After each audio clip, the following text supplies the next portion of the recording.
Hey there, I am Barb Higgins, and this is 1,000 Tiny Steps. In this podcast, I share my stories of love, loss, triumph, and tragedy as I continue to retrace my steps and ponder what led to the death of my daughter Molly. By doing so, I hope to not only help myself, but to bring purpose and possibility to those who listen. If you are ready to laugh, cry, shake your head in disbelief, then tie, buckle, face up, or slip on your shoes, and join me as we begin our 1,000 Tiny Steps. Hey everybody, Barb Higgins here, welcoming you to 1,000 Tiny Steps. We are inching our way toward 200 episodes. And a few weeks back, I did this random Facebook post, who would be willing to be a guest on my podcast? And I had 4 amazing responses. So I'm talking to the number 2 response today. What's interesting about Brenda is we know each other and we know of each other, but we really have lived parallel lives in Concord. We have many mutual friends and acquaintances, but completely separate, age difference and social groups growing up and neighborhoods and all that kind of stuff. Brenda is going to talk to us today about achondroplasia. So without further ado, Brenda, thank you so much for coming and being on the podcast. I really appreciate it. You're welcome, but thank you for having me. This is great. I'm really glad. Achondroplasia, that's a big word. Yeah. And it took me a long time to learn how to spell it. Achondroplasia actually is a form of dwarfism. And because we never use the M word. Right. Ever. Right. Achondroplasia means without cartilage formation. It's a rare genetic condition that inhibits bone growth.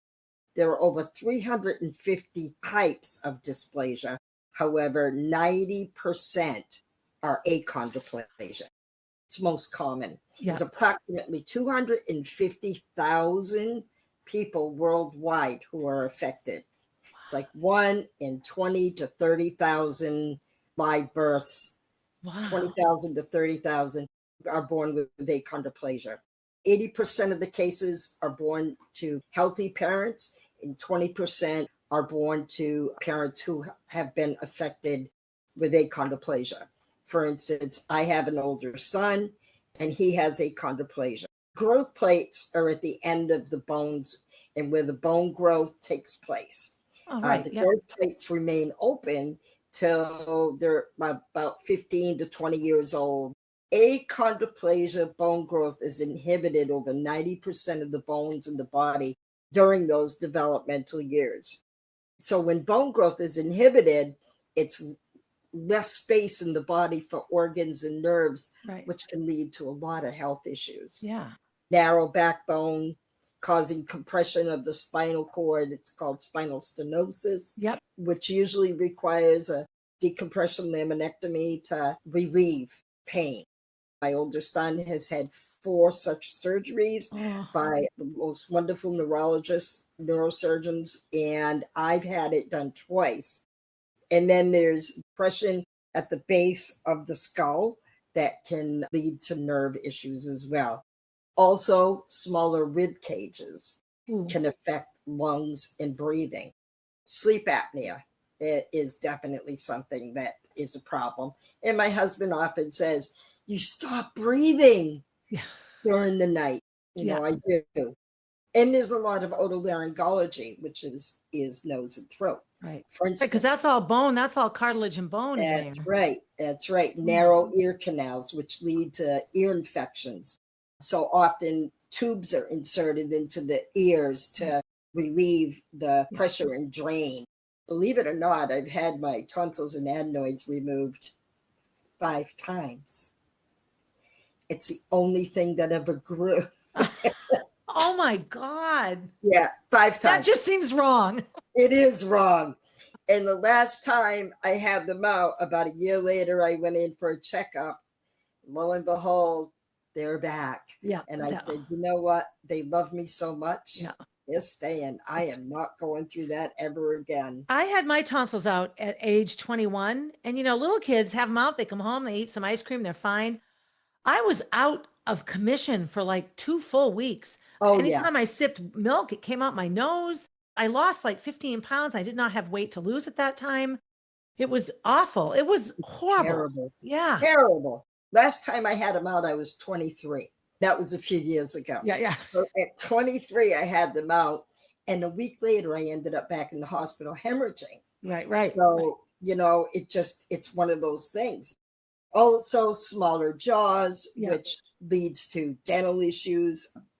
But the most obvious issue is shorter limbs, Yeah. shorter arms, shorter legs. I have about 30 stools all over my house. On a positive note, it was discovered in 1995 that a mutation of a particular gene, it's a growth factor receptor. Not that this makes any difference, but I'm proud to know this. The FGFR3 gene is what has been isolated. That is the gene that has caused the achondroplasia. Yeah. And so what do we know? Yeah, right. We all know that Down syndrome is it the 21st chromosome? I'm going to guess now, but sometimes knowing where it is helpful. It doesn't mean we can do anything about it, but it does give a place to start research. Now there's a procedure that can be done, such as leg lengthening. However, this procedure is so controversial and the high rate of complications. I would never have opted to have that done, Right. nor would I have wanted my son to have that done. What comes to mind for me, and this is me being ignorant, I'm sorry to interrupt, it's okay, we lengthen your limbs, right? Let's make long legs now or longer arms or whatever. But you still have the same cardiovascular system. You still have the same set of organs. Your body has adapted and grown to nourish a certain dimension. And now you just, I'll put some long legs on there so I look more normal. But I don't know that would that necessarily improve your quality of life? I saw something a couple of years ago on a documentary about leg lengthening, and the person was in so much pain. I just can't even imagine. No. And is it worth it? I don't think so. I don't think so. But there is a pharmacological therapy currently. There are now about 3,800 children who are going through this therapy. And I know of one child firsthand. It's a drug and it's by injection. It's called Voxzogo, or Vogzogo. It's an injection taken daily, and it's showing promising results. It's showing substantial linear growth, and it has mild side effects. Yeah. It's interesting. I'm really glad for those who are able to. We're not talking they're going to be 6 feet tall. We're just talking enough to make their life a little more comfortable. I would be more apt to be pro that, Right. as to the leg lengthening or limb lengthening. I just don't see that as a viable option, really. No. I just don't. Right, exactly. And if you're stimulating bone growth, of course, the average person is going to look at the outward you and look at your Right. height. That's this will help. But the bigger issue is all the issues internally that lack of bone growth causes. The rib Right. cage and the jaw and the nostrils and the ear, inner ear and all this kind of stuff. That's the piece that's the most important. Sadly, we live in a world that judges people very much on what they see and look like. That is true. I would think that injection could be helpful for that kind of health, healthier spine and healthier ribs. And Spine is definitely the biggest issue that I've had in my life.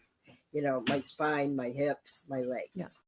After a while, though, most people who know me, they don't even look at me anymore differently. Right. They don't see the dwarf. They see Brenda. Right.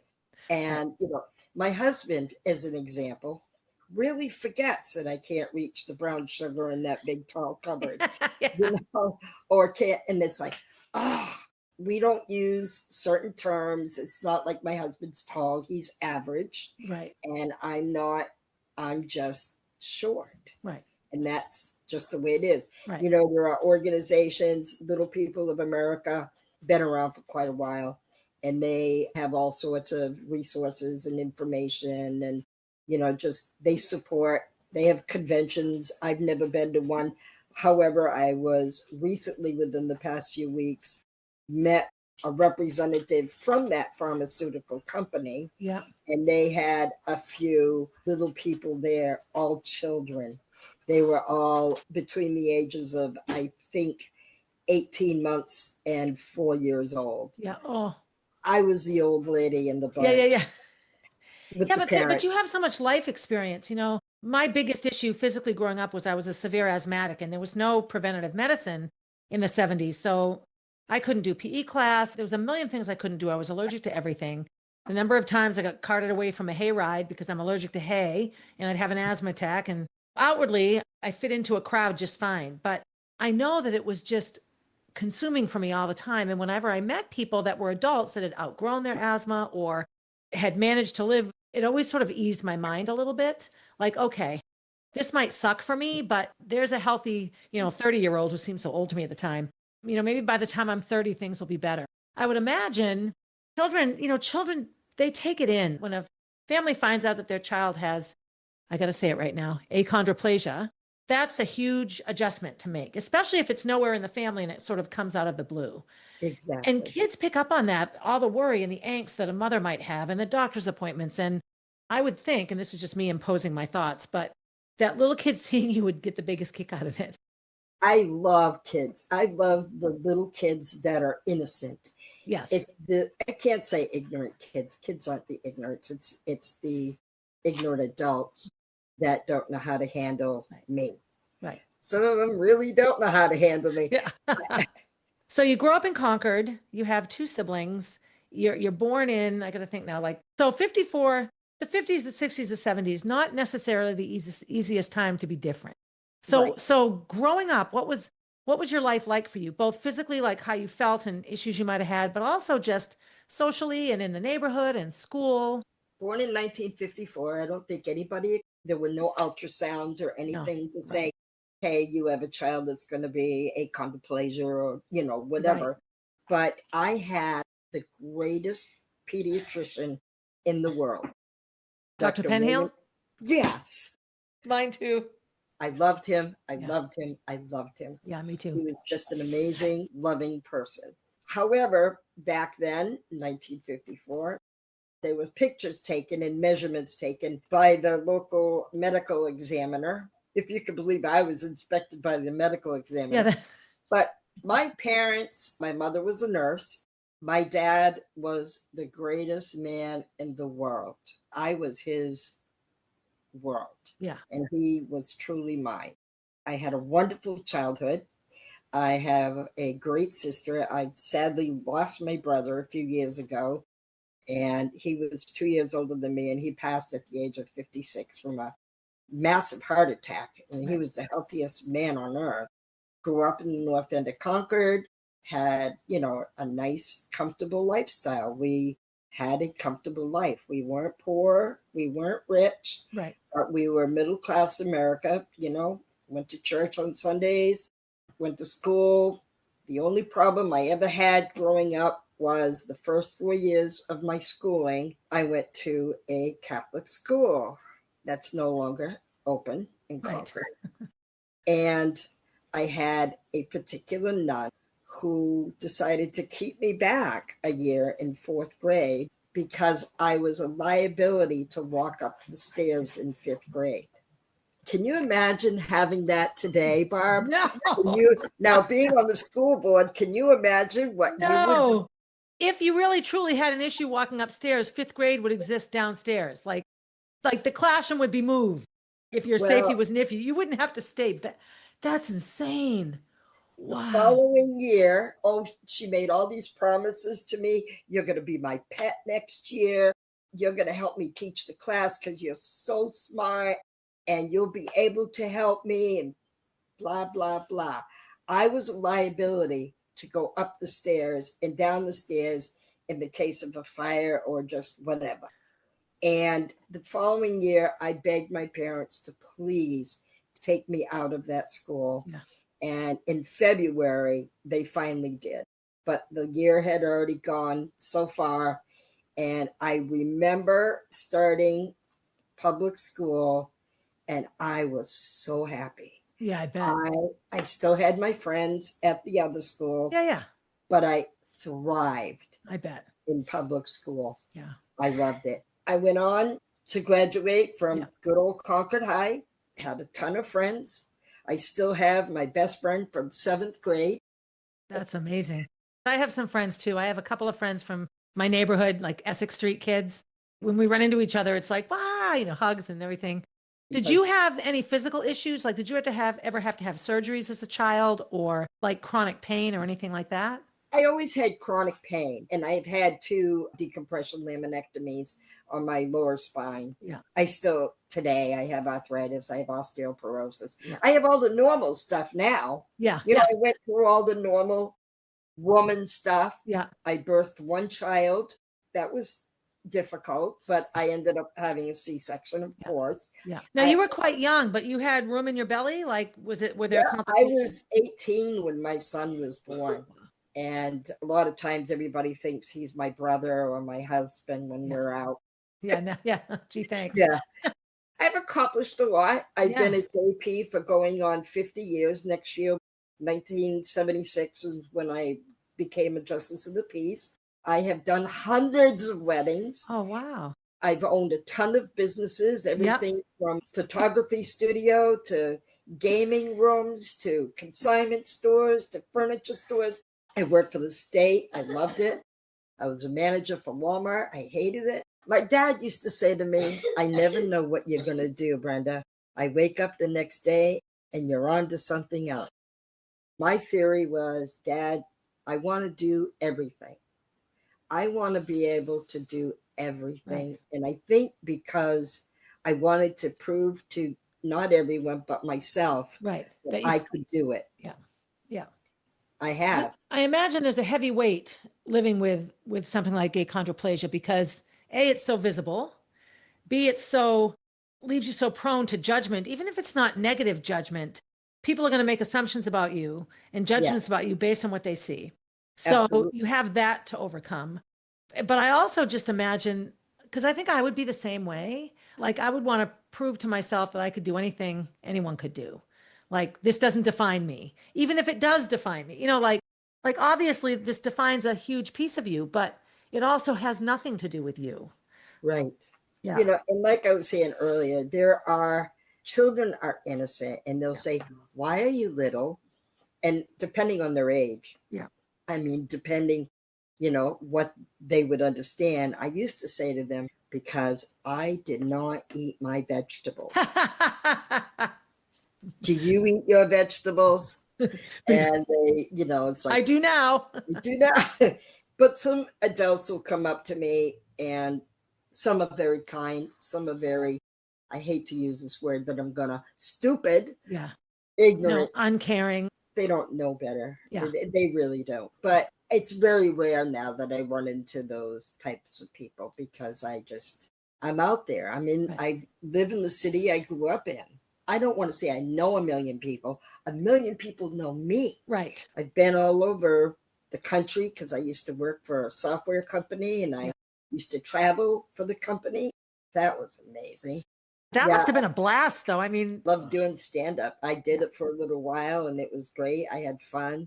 I won an award for doing stand-up comedy, and I think I can be funny.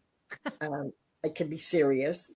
I'm spontaneous, and that's the fun part of it. But there's been some difficulties in life. Clothes shopping. Yeah. Oh, I imagine. Because everything from the waist down has to be altered.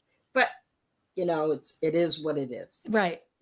Know anything different. This is the only life I know. So this is me. Right. Exactly. It wasn't like you were one way and then you became this way. This is the way, this is you. This is how it is. In day-to-day life, so I think of like, okay, traveling or getting in the car and driving to the grocery store or, all of just the normal day-to-day things. What things are not a problem that a lot of people assume would be? And then what things are really difficult? My kitchen cabinets are really difficult. We're going to be remodeling, I hope, soon. Yeah. This house was built in 1957 and everything is very high. Even the light switches are abnormally high. I don't know why. It used to be telephone booths when I was a kid. I couldn't go home if I was somewhere because the phone booths are, hello. I can drive. I've always driven. I got my license when I was 18.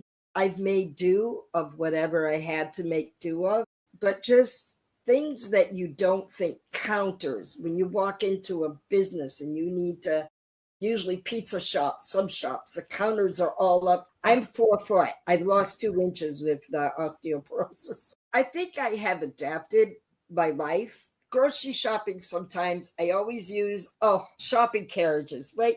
So I will drive one of those electric carts around, and primarily because I'm not pushing one of those. No, no. And I put the stuff in. Who's going to take it out? Yeah.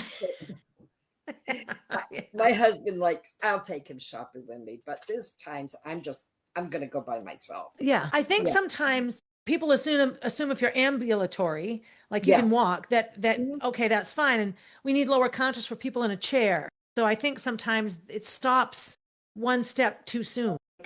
We used to have smaller carts. Yeah, I remember. And and why can't they just be adjustable even? Like you pull a button and the whole thing goes down and then. Okay, Barb, I think you and I need to go on Shark Tank. I think so. Seriously, that would be the easiest fix. Because I know my dad was 6'6", so completely different. But the number of times he hit his head on doorways, that were old houses or people are little, the number of showers he took in his life that the shower was hitting him mid-back. It's not as big of a problem as you had gone through, but everything is built for sort of the middle ground. It is. Because average is average, right? That's what most people are. That's what, average, exactly. And let's face it, I'm not average. No.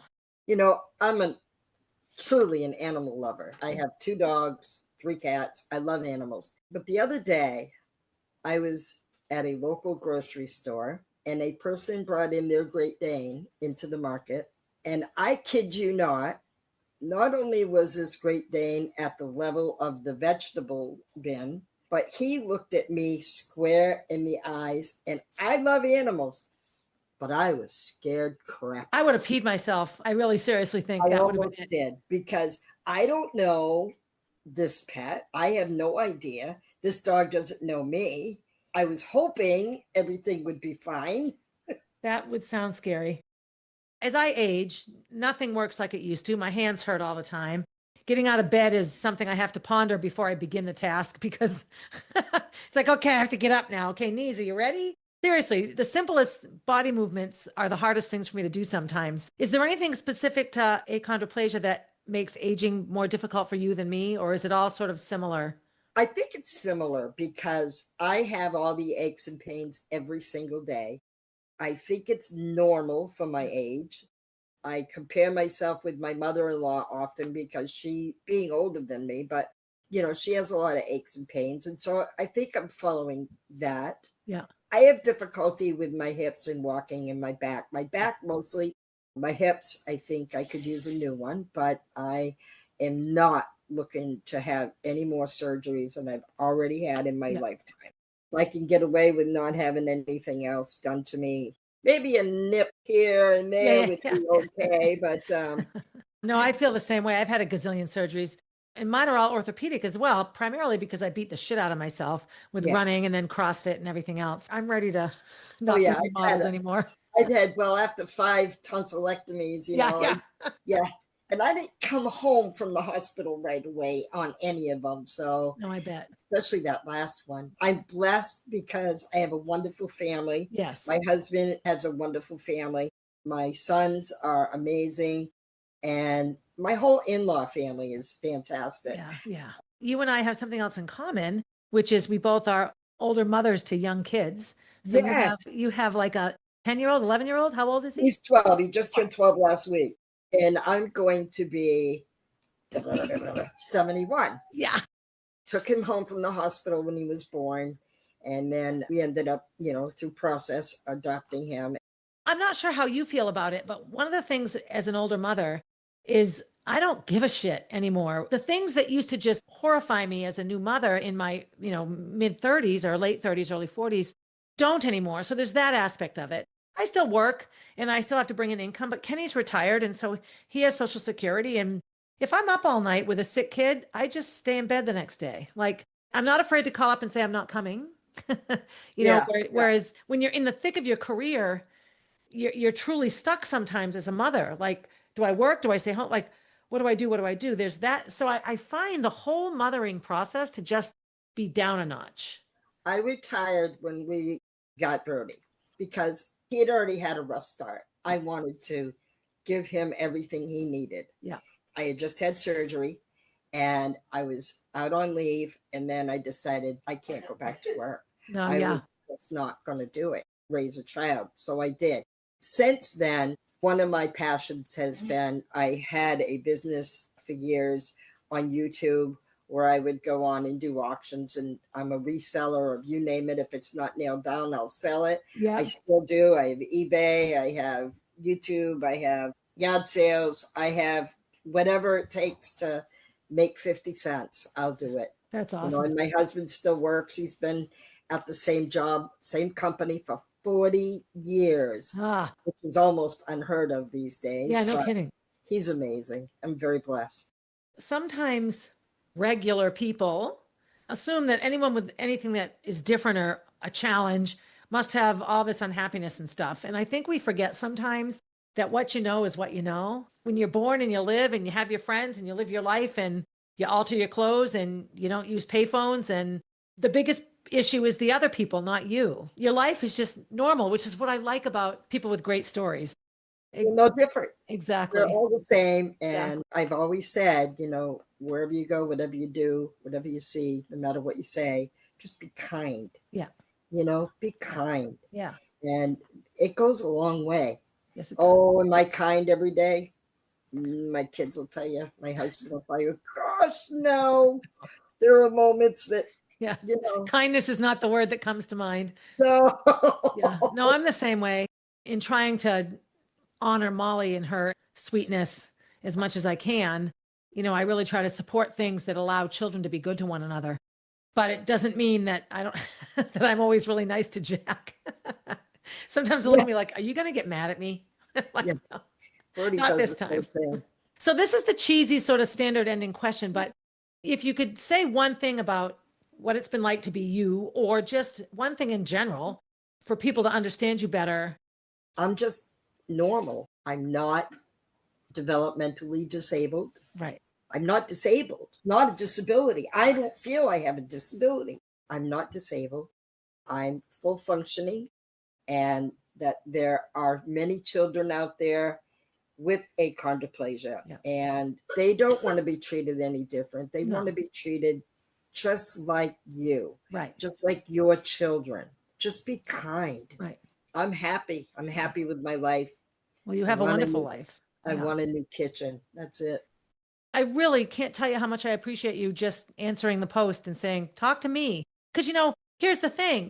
I love making these things more commonplace, more easy to talk about, and more familiar to people, because then a lot of the judgments can go away, which I think Absolutely. is a I good thing. thank you so Yeah. much for doing this, Barb, Yeah. Yeah. because it is important to make Yeah. the stigmatism go away. I'm a normal person Yes, you are. Yeah. with normal feelings, Yes. and I just can't reach the can of baked beans on that top shelf at Market Basket. Could you get that for me? Yeah. Yeah.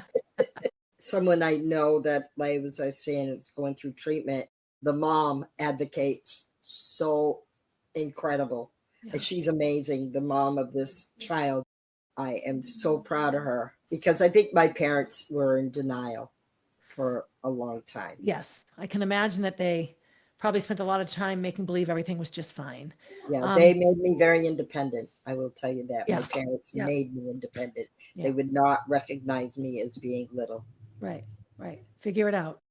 I can't thank you enough. This has been awesome. All of you listening, I hope you took notes, and I hope you're going to go online and Google and do some research, because I did that, a little bit of that before we spoke, and learned a ton about Brenda's everyday life. So as always, when I end my podcast, be good to yourself. Be good to yourself. Tell yourself something nice. Redo your kitchen so it works for you.